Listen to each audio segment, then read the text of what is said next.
What motivates people to relocate for work? Which destinations do they favor?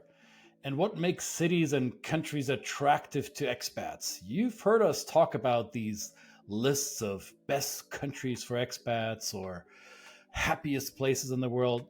Now, let's look at what's really important for global professionals to move. What makes them move? What makes them stay at home?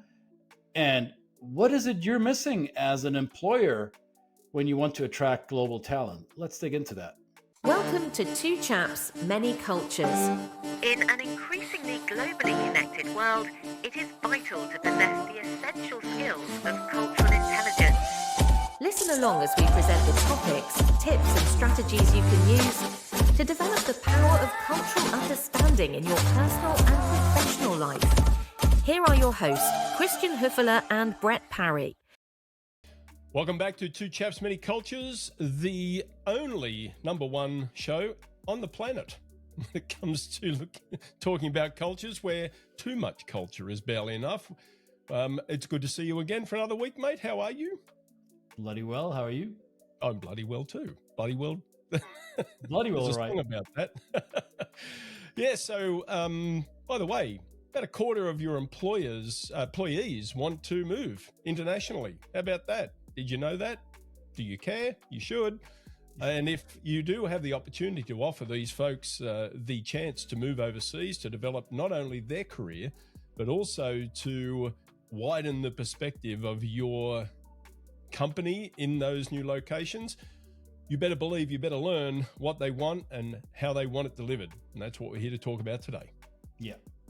So a quarter of your employees is actively willing to move abroad for work.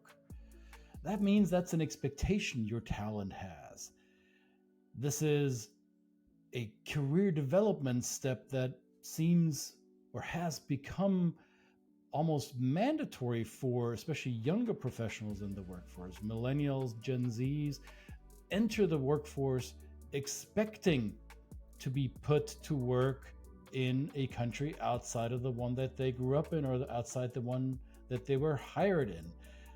So if you're a company offering the opportunity for your team members to go abroad, are you doing the homework? Do you do what's necessary to make your people be successful abroad?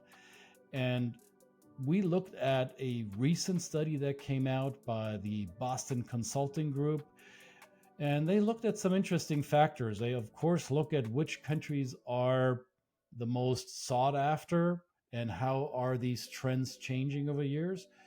And that's all fine and dandy that one country becomes more attractive over the course of time than another, and this usually evens out over a decade or two.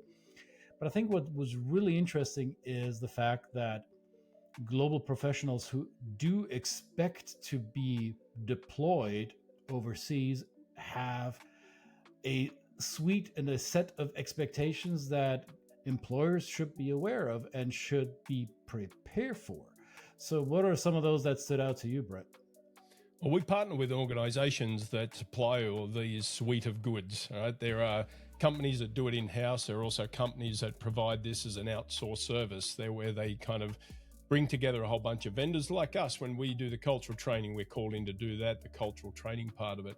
I was interested actually to read that financial considerations is sometimes a motivator, and it's actually one of the biggest motivators. It's actually not what I tend to see in terms of when you're asking people what their motivations were for moving.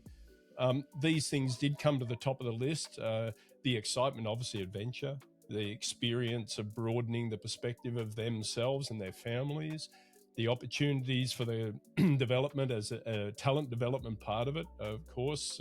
Maybe having it on your resume is one thing, but also the personal development that comes with living in or operating in the margins of pushing your envelope when it comes to leadership and people skills and those kind of things.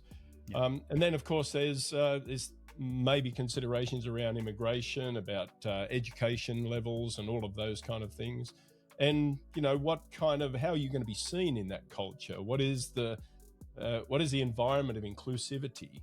which is something that hopefully a company is embedded with already and has already messaged to their employees that no matter where you go in the world, there is an atmosphere of inclusiveness, and that can be expected to be seen at the other side of the assignment as well.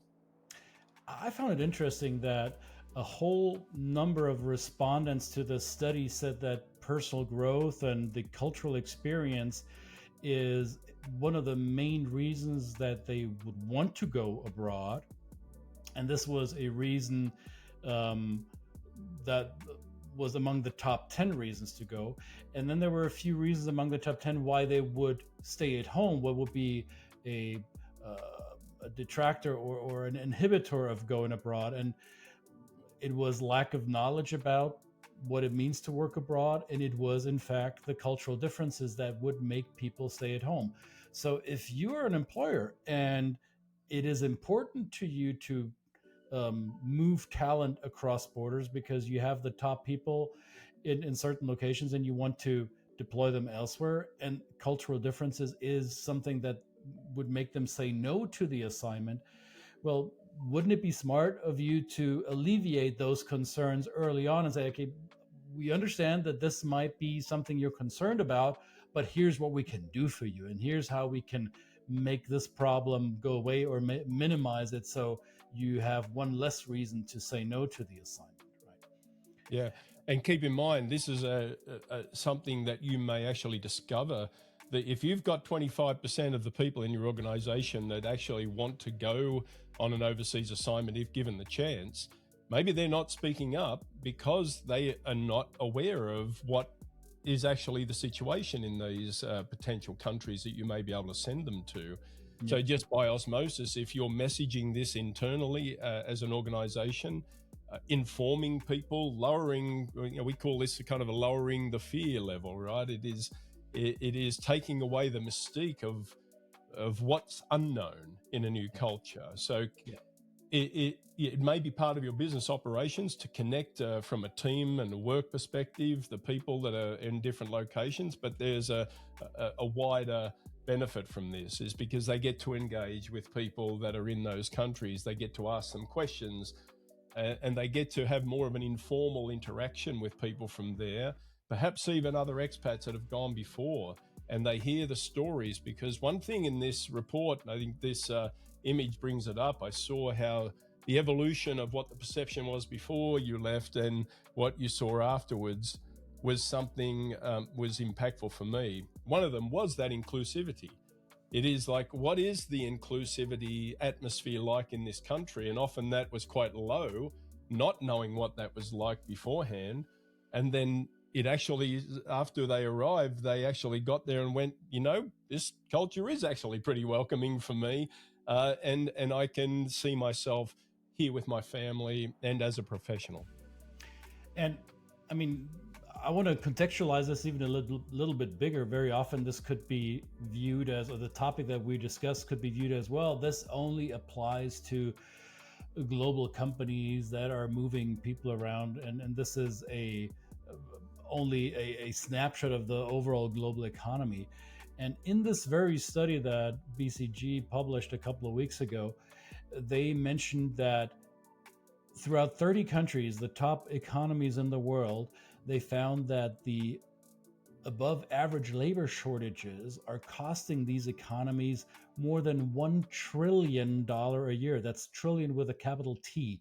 $1 trillion a year is the cost of these above average labor shortages. And specifically, countries like the United States or Germany are currently facing severe labor shortages in certain industries. So migration becomes almost the go-to avenue to alleviate that issue. So this is not just expatriate programs we're talking about. We're also talking about migration due to natural disasters, to war zones, or any other reasons why people would leave their home country, not just because they are sent by an employer. No, they also go somewhere else for a better opportunity, or for a development chance, so to say. And if you're a receiving economy, you want to be able to attract the best of these people, right? And most senior executives in global organizations see that cross-border migration is a way to solve this demographic issue or this demographic challenge. And employing foreign workers isn't just a fill the gap kind of solution. It's also an innovation and success driver, because as we know from various studies that we've seen over the recent years, that diverse organizations generate better results, right? And that doesn't happen automatically. You have to lay the foundational work in a company. You have to be able to incorporate foreign talent, foreign born talent, with all their linguistic challenges maybe at the beginning, with the cultural adjustment, with all the logistics that go around relocating people. And as Brett mentioned earlier, we partner with service providers that do just that, the logistical support. And as you dig through this BCG study, you will find that's not the whole piece of the pie, is it, Brett? No. And this image here, which comes out of the study, courtesy of BCG, of course, our friends there, shows a little bit of a graph on one of the things that people want. One of the things was interesting, they would like to have the support of a cultural buddy, somebody they can partner with. Of course, we encourage that too. We say that when you go into a new place, there's nothing better than having a local mentor that can help build on what we might prepare them for initially when we talk about cultural observations and cultural connections and cultural differences. But of course, that buddy may be a local person, and it's also really important to understand that a local person from a culture may actually not be the best person to partner up with someone like that, because they are in their culture, they've grown up there, they've been educated there, and many times they can absolutely tell you what you can do when it comes to protocols and the do's and don'ts and things like that. But what drives that? What is the cultural driver of those things becomes much more complicated. And as I've always said, I've learned so much about my country since I've left it than I probably ever knew when I was living there. And I probably wasn't the best person back then to perhaps receive an overseas expat because I now know that it's really important to understand the cultural nuances that kind of flow under the river on just close to the riverbed, which are not visible on the surface. So in collaboration with, yes, a support person on the other end, also having internally, not just externally, like the things that Christian and I provide, but also internally in your company, a constant education of people around cultural differences and how important and how you can leverage them, as Christian says, for this greater success. It's possible with the innovation that comes with that. Yeah, and I think when surveys or studies like this talk about this buddy system, this is a language that is probably easiest to relate to survey respondents, because they probably don't have an idea of what is a culture code, right? The buddy metaphor works just fine for the purposes of the survey, but what this boils down to is actually giving people who transfer globally for work, giving them a coach, a support system to help them understand what's going on where I'm working now. How am I supposed to interpret these behaviors? And internally, I think, especially if you're a bigger organization with a constant in and outflow of talent, I think it's critically important that you have people embedded in your organizational structure that understand the needs of your global talent flow. And I'm not talking about a global mobility expert in your HR team. You want that probably as well, and I hope you have that. But it goes beyond that. You want somebody, we Brett and I, we would call it a chief culture officer, somebody in your organization whose main objective is to realize and understand that we're a team that consists of a diverse group of people with diverse backgrounds and different cultural predispositions to work behavior and work styles? And how do we as an organization strategically harness these diverse elements, and how do we bring them together? And ideally, you don't let this happen accidentally, you do this strategically. And that's where this network of buddies needs coordination, needs intentionality, right? And that's essentially one of the core recommendations from this Boston Consulting study for global employers is you got to have a system in place that handles this. So if you don't have that, you're missing out on the best talent that's available, on the 25% in your organization that are willing to move. And if you as an employer don't provide that, maybe another employer will, and they're willing to not just move locations, they're also willing to move employers in order to get that. Absolutely. So we're going to link to this very, very interesting report. There's a lot to dig into. And if you're a global mobility professional, you'd probably geek out on something like this, as we do. We love to dig into these reports because we work with these people all the time. This is one of our jobs, whether they're moving countries or not. The people that are in organizations are really hungry. Once you give them a taste of this, they're really hungry for understanding this stuff, and it gives them even more support in your organization. So listen to your Uncle Christian and Uncle Brett. You know, we're trying to help you out here. Uncle. Yes. Call me uncle. Call me anything. And make sure you not only call us uncle, you also ring that bell or subscribe to our channel, whatever you need to do on your screen, whether it's on your computer, your tablet, your phone, wherever you're watching this. Make sure you subscribe to the Two Chaps Many Cultures YouTube channel, and make sure you listen to us on the various podcast outlets that we're available at. If you don't want to look at the uncles and just want to listen to their very convincing voices, you can do so on iHeartRadio, on Spotify, on Apple Podcast, on, what am I missing, Brett? On all the other ones. Wherever you get your podcasts, that's where you'll find us. Wherever good podcast listening services are sold. That's how they used to convince people with books, right? You only get the very best services, the information from the very best services.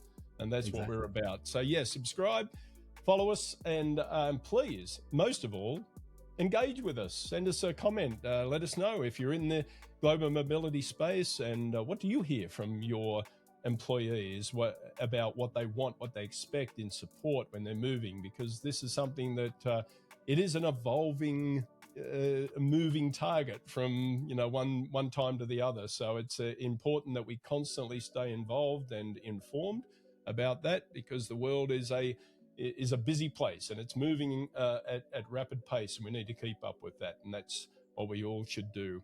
So thanks again for joining us. Another episode of Two Chaps Many Cultures in the can. Again, if you're listening to us on podcasts or you're watching us on YouTube, we are very grateful for your attention, and we look forward to the next episode. See you later. See y'all.